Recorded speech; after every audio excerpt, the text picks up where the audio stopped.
फिल्मों में कभी हीरो रहे, कभी विलेन, लेकिन असल जिंदगी में भी कहानी कुछ ऐसी ही है। हम बात कर रहे हैं 90 के प्रसिद्ध एक्टर आदित्य पंचोली के बारे में।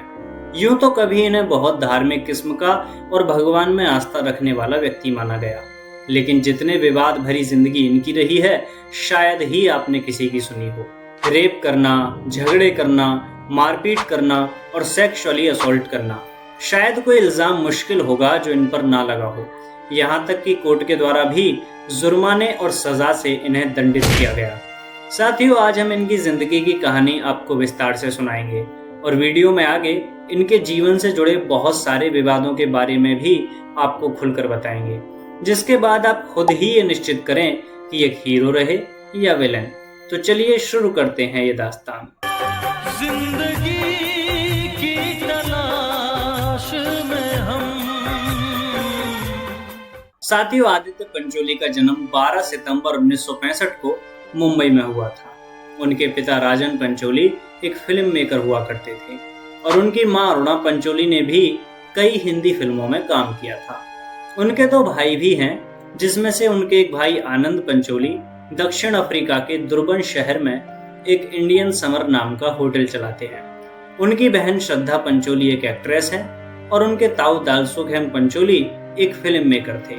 इसके अलावा एक्ट्रेस अदिति सिंह उनकी भांजी हैं, एक्ट्रेस नताशा पंचोली खातोड़ उनकी भतीजी हैं और संगीतकार फेरिस मैकरेनोल्ड्स उनके भतीजे हैं। पेशे से आदित्य पंचोली एक एक्टर और निर्माता हैं। वैसे तो उनका असली नाम निर्मल पंचोली है, लेकिन अभिनय की दुनिया में आने के बाद उन्होंने अपना नाम निर्मल से आदित्य रख लिया। अगर बात करें उनकी शिक्षा की, तो आदित्य की पढ़ाई हुई Saint Joseph high school Mumbai से। एक दिलचस्प बात यह भी है कि आदित्य अपनी पढ़ाई के दिनों में स्पोर्ट्स में बहुत अच्छे थे और फुटबॉल और क्रिकेट खेलना पसंद करते थे। चलिए एक नजर डालते हैं उनके करियर पर। तो दोस्तों, हुआ यूं कि अपनी जवान उम्र में एक दिन वो लोकल ट्रेन में यात्रा कर रहे थे। अचानक से फिल्म डायरेक्टर और स्टारडस्ट मैगजीन के ओनर नारी हीरा की नजर इन पर पड़ी। नारी उनकी पर्सनैलिटी से बहुत प्रभावित हुए और उन्हें अपनी 6 टेलीफिल्म्स के लिए एक साथ साइन किया, जिसमें कलंक का टीका, सियाही, शिंगोरा और अभिषेक जैसी फिल्में शामिल थीं, जो कि हिबा प्रोडक्शन के तहत बनाई गई थीं। इन फिल्मों से आदित्य को कुछ पहचान तो मिली थी, लेकिन अभी तक आदित्य सिर्फ टेलीफिल्म्स में ही काम कर रहे थे। फिल्मों में अपने करियर की शुरुआत उन्होंने की फिल्म शहादत से 1985 में, और इसके बाद 1986 के अंत में उन्होंने मेन स्ट्रीम फिल्म सस्ती दुल्हन महंगा दूल्हा में काम किया। फिल्म सस्ती दुल्हन महंगा दूल्हा ही थी जिसमें काम करने के बाद उन्होंने अपना नाम निर्मल से बदलकर आदित्य रख लिया। इसके बाद उन्होंने कई फिल्मों में लीड रोल एक्टर की तरह परफॉर्म किया, जैसे दयावान, मोहब्बत का पैगाम, चोर और चांद और सुरक्षा। किस्सा एक ये भी रहा कि 1986 में ही बन रही फिल्म अल्लाह रखा में आदित्य काम करना चाहते थे, लेकिन उनका चयन इस फिल्म में नहीं हो पाया, क्योंकि उस समय कैरेक्टर के हिसाब से उनका चेहरा काफी जवान दिखता था और इसीलिए बाद में रोल जैकी श्रॉफ को चला गया। वह फिल्म जिनसे इन्हें पहचान दिलाई वो रही फिरोज खान की दयावान, जिसमें वो एक सपोर्टिंग रोल में दिखाई दिए थे।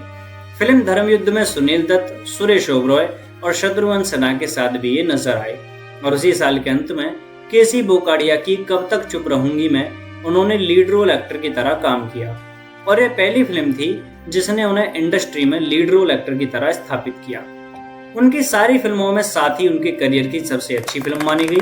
और एक दिलचस्प किस्सा ये भी रहा कि 1990 में देवानंद अव्वल नंबर फिल्म बना रहे थे, जिसमें वो क्रिकेटर इमरान खान को कास्ट करना चाहते थे, लेकिन बाद में आदित्य पंचोली की पर्सनालिटी और परफॉर्मेंस से वो खासे प्रभावित हुए और आदित्य इस फिल्म का हिस्सा बन गए। 1994 में उन्होंने महज एक film Aatish feel the fire में काम किया। इस फिल्म में उनके साथ संजय दत्त, रवीना टंडन, करिश्मा कपूर और अतुल अग्निहोत्री भी दिखाई दिए थे। यह फिल्म उस समय बॉक्स ऑफिस पर सबसे ज्यादा कलेक्शन करने वाली फिल्मों में से एक बनी।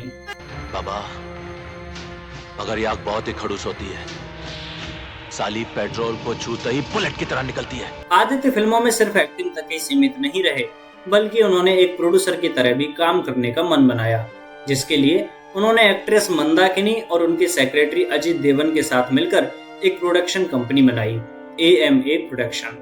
इस प्रोडक्शन का नाम उनके नामों के आधार पर ही रखा गया था। इस प्रोडक्शन के तहत उन्होंने चोर और चांद फिल्म बनाई, जिसमें उन्होंने पूजा भट्ट के साथ एक्टिंग भी की। लेकिन धीरे धीरे आदित्य और उनके पार्टनर्स के बीच में झगड़े बढ़ते चले गए और उस वक्त की फेमस हीरोइन मंदाकिनी ने इस प्रोडक्शन को छोड़ दिया। प्रोडक्शन के अलावा आदित्य ने डबिंग का भी काम किया, जिसके लिए उन्होंने महेश भट्ट की फिल्म आशिकी में राहुल रॉय के लिए डबिंग की। क्या जरूरत थी मुझ पर उपकार करने की, मुझे कामयाब बनाने की? फिल्मों में उन्हें हीरो के रोल करने ही ज्यादा पसंद थे।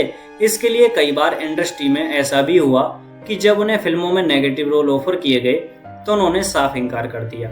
जैसे फिल्म मेला और गजनी के नेगेटिव रोल पहले आदित्य को ही ऑफर किए गए थे, लेकिन इन्होंने इन रोल्स में काम नहीं किया। दोस्तों, ये तो बात रही आदित्य के करियर की, लेकिन अब हम आपको बताते हैं उनकी जिंदगी के विवादों के बारे में। दरअसल आदित्य पंचोली को एक बहुत गुस्सैल प्रकृति का व्यक्ति माना जाता है, जिसकी वजह से अक्सर उनके जगह जगह पर किसी न किसी से झगड़े होते ही रहते हैं और अक्सर मारपीट, रेप और कई अन्य विवादों में ये घिरे रहते हैं। जैसे सन 1990 के एक मामले को लेकर एक्ट्रेस और मॉडल पूजा बेदी ने बताया था कि आदित्य ने उनकी नौकरानी का रेप किया, जो कि एक कम उम्र की लड़की थी। इस बात का पता पूजा को नौकरानी के शरीर पर बने हुए निशान देखकर चला। निशान देखकर पूजा ने पूछा कि ये किसने किया, तो पहले तो डर की वजह से उसने कुछ बताया नहीं, लेकिन थोड़ी जिद करने पर उसने बताया कि आपकी नामौजूदगी में आदित्य पंचोली यहाँ आए और उन्होंने ये सब किया। उसने ये भी बताया कि आदित्य ने वादा किया था कि उनके साथ सेक्स करने के बदले वो उन्हें फिल्म में एक रोल ऑफर करेंगे।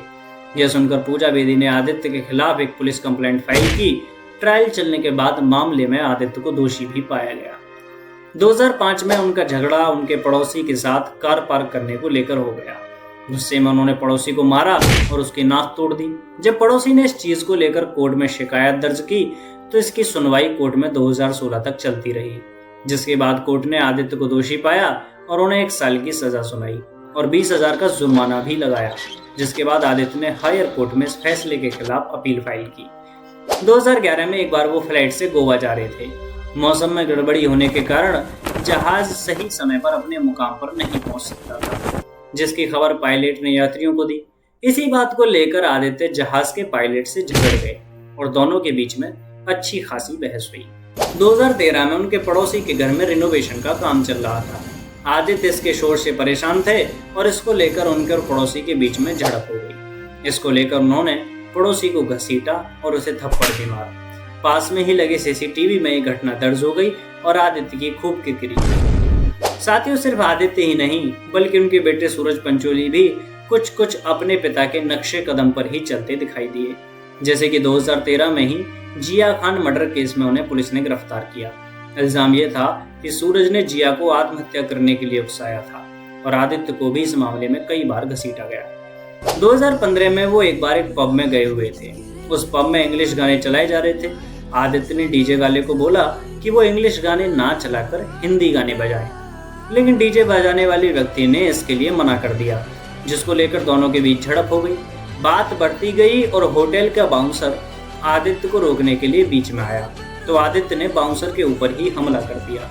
बाद में होटल की तरफ से शिकायत किए जाने पर आदित्य को मुंबई पुलिस ने जनता के बीच में शोर शराबा करने और शांति भंग करने के लिए गिरफ्तार कर लिया। 2015 में ही उनके ऊपर एक और केस फाइल हुआ। किस्सा दरअसल ये था कि आदित्य अभी तक एक किराए के मकान में रह रहे थे और यह मकान उनके पास में उनके पूर्वजों के समय से था। उस समय मकान का किराया महज 150 रुपये महीने हुआ करता था, लेकिन इतने वक्त के बाद भी अभी तक वही किराया चलता आ रहा था। जब मकान मालिक किराया बढ़ाने को कहते थे तो आदित्य और उनके परिवार वाले इस बात को राजी नहीं होते थे और मकान खाली करने के लिए भी वो तैयार नहीं थे। इसीलिए मकान मालिक ने सुप्रीम कोर्ट में उनके ऊपर केस कर दिया, जिसके बाद उन्हें कोर्ट ने मकान खाली करने का ऑर्डर पास किया। आदित्य के गुस्से के किस्से मीडिया में बहुत बार वायरल हुए। वो कई साल तक अपने गुस्से को लेकर ही समाचार में रहे, यहाँ तक कि उन्होंने छोटी छोटी बातों को लेकर एक्टर विजय भाटिया और रोनित रॉय के साथ झगड़ा किया। जिया खान मर्डर केस की सुनवाई के दौरान उनका झगड़ा मीडिया के लोगों के साथ भी हो गया, जिनसे आदित्य ने उनकी माइक छीन ली और उनके कैमरे फेंक दिए। Thank you very much boss, याद रखूंगा। और साथ ही अब आपको बताते हैं उस विवाद के बारे में जो उनकी जिंदगी में सबसे ज्यादा वायरल हुआ। वो ये कि आदित्य एक्ट्रेस कंगना रनौत को डेट कर रहे थे। ये बात तब की है जब कंगना रनौत इंडस्ट्री में अपना करियर बनाने के लिए संघर्ष कर रही थी। उस समय आदित्य शादीशुदा थे और उनके 2 बच्चे भी थे और कंगना आदित्य से 20 साल छोटी थी। लेकिन इसके बावजूद आदित्य और कंगना का अफेयर भी चला और यहाँ तक कि वो उनके घर में भी रही। लेकिन जैसे जिंदगी भर आदित्य का झगड़ा हर किसी के साथ होता रहा, वही हाल कंगना के साथ भी हुआ। इन दोनों का ब्रेकअप हो गया। ब्रेकअप के बाद कंगना ने खुलासा किया कि आदित्य ने उनका शारीरिक और मानसिक रूप से उत्पीड़न किया है। यहाँ तक कि उन्होंने कंगना को ड्रग्स दिया, उनका रेप किया, उनकी बेइज्जती की, मारा पीटा और उन्हें सेक्स करने के लिए ब्लैकमेल भी किया। जिसको लेकर आदित्य ने जवाब देते हुए कहा कि कंगना ने उन पर झूठे इल्जाम लगाए हैं और कोर्ट में अपनी बेइज्जती को लेकर केस फाइल कर दिया। हालांकि आदित्य के व्यवहार को देखते हुए उनकी बातों में कितनी सच्चाई थी ये कहना मुश्किल है, क्योंकि बाद में जब कंगना रनौत आपकी अदालत में आई तो उन्होंने फिर से इन बातों को दोहराया और अपनी बात की सच्चाई का दावा किया।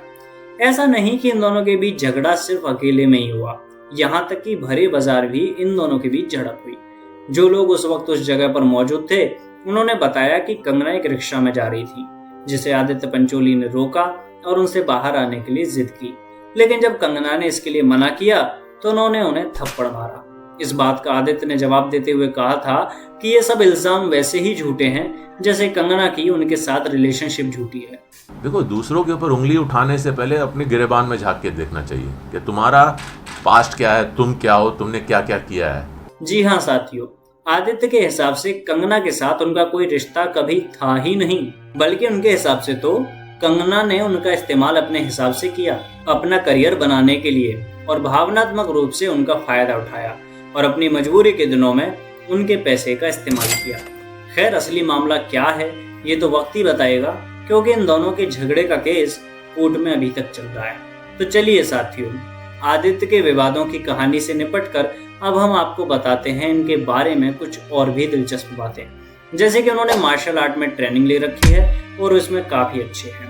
अपने भाई आनंद पंचोली के साथ उन्होंने अरुणा राजन एंटरप्राइजेस प्राइवेट लिमिटेड के नाम से मुंबई में एक प्राइवेट फर्म भी खोली है। उन्हें फिट रहने का बहुत शौक है और इसके लिए वो लगातार योगा और जॉगिंग करते रहते हैं। वो जानवरों से बहुत प्यार करते हैं और इसीलिए उनके पास में एक पालतू कुत्ता भी है। वो एक काफी धार्मिक किस्म के व्यक्ति हैं और भगवान में उनकी गहरी आस्था है, जिसकी वजह से वो अक्सर कई मंदिरों पर जाते रहते हैं। गणपति बप्पा मोरिया, गणपति बप्पा मोरिया। दुनिया का सबसे बड़ा कोर्ट है ये। किसका? दुनिया का सबसे बड़ा कोर्ट है गणपति बप्पा मोरिया। सन 2001 में उन्होंने जन लोक शक्ति पार्टी के माध्यम से राजनीति की दुनिया में भी कदम रखा था। और अगर आप बात करें उनके परिवार की, तो कहानी कुछ ऐसी रही कि सन 1986 में कलंक का टीका की शूटिंग के दौरान उनकी मुलाकात एक्ट्रेस जरीना वहाब से हुई। दोनों को एक दूसरे से प्यार हो गया और इन दोनों ने शादी करने का मन बनाया। लेकिन आदित्य की माँ इस शादी से कतई खुश नहीं थी, क्योंकि आदित्य हिंदू थे और जरीना मुस्लिम। लेकिन इन्होंने घर वालों की बातों को नजरअंदाज किया और अपनी रिलेशनशिप के महज 15 दिनों में ही शादी कर ली। साथियों, आदित्य को उनके पूरे करियर में सिर्फ एक ही अवार्ड मिला, जो कि स्ट्राइकर में किए गए नेगेटिव रोल के लिए मिलने वाला GIF अवार्ड था। और दोस्तों, अगर बात करें आदित्य के कार कलेक्शन की, तो उनके पास में मर्सिडीज, स्कोडा ऑक्टाविया और टाटा जैसी गाड़ियां भी हैं। और उनकी आदतें हैं पार्टी करना और यात्रा करना। और अगर उनकी फिजिकल स्टेट्स की बात करें, तो उनकी हाइट है 6 फीट 1 इंच, आंखों का रंग है हेजल ग्रीन और हेयर कलर है ब्राउन। लेकिन साथियों, आपको जाते जाते एक और दिलचस्प बात बता दें, वो ये कि आदित्य के बाल पूरी तरह से उड़ चुके हैं और इसके लिए उन्होंने हेयर ट्रांसप्लांट की मदद भी ली है, जिसका खुलासा एक बार उन्होंने एक इंटरव्यू में भी किया था। तो साथियों, यही थी एक्टर आदित्य पंचोली की जीवनी। आदित्य पंचोली की प्रकृति और व्यवहार को जानने के बाद आप उनके बारे में क्या सोचते हैं, ये हमें कमेंट करके बताएं। और अगली बायोग्राफी आप किस सेलिब्रिटी पर चाहते हैं, ये भी हमें कमेंट करके बताना ना भूलें। धन्यवाद।